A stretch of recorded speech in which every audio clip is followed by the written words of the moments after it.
جانم بله. روی میکروفون.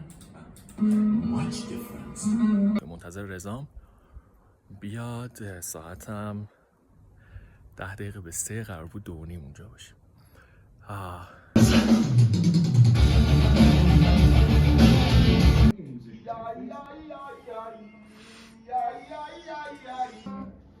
یکم لحنت فرق یا بی احساس شد. از واتس بیز بلاد بریم.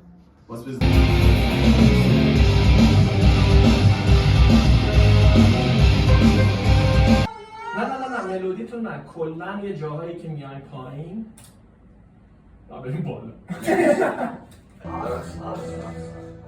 خیلی خوب. داشت خوب میشه؟ تا فهمیدم چجوری. بریم از اول؟ از اول. بریم. خوب بود. خیلی خوب بود. فکر می‌کنم خیلی خوب. آره، هم سوت میشنه هم داره با خودش حرف میزنه. نه؟ آره. اون درونیتش هم بیشتر. چشم.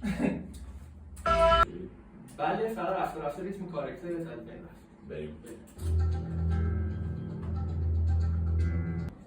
بشنویم.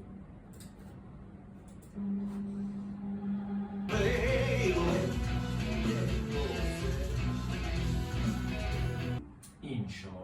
آره، گوش کنیم. حس و ایناش چطوره؟ عالیه، همه چیزش خیلی خوب. بریم. سرعتش هم الان پرفکت شد. بریم.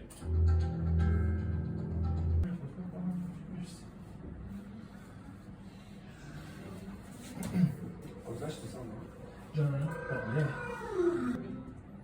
روی میکروفون. منتظر رضام بیاد. ساعتم 10 دقیقه به 3 قرار بود 2:30 اونجا باشیم.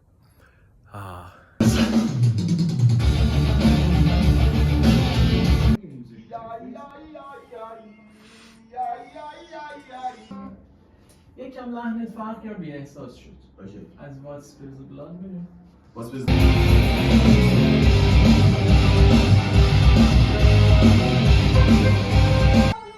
نه ملودیتون نه، کلا یه جاهایی که میای پایین و بریم بالا. خیلی خوب. داشت خوب میشه؟ تا فهمیدم چجوری. بریم از اول؟ از اول. بریم.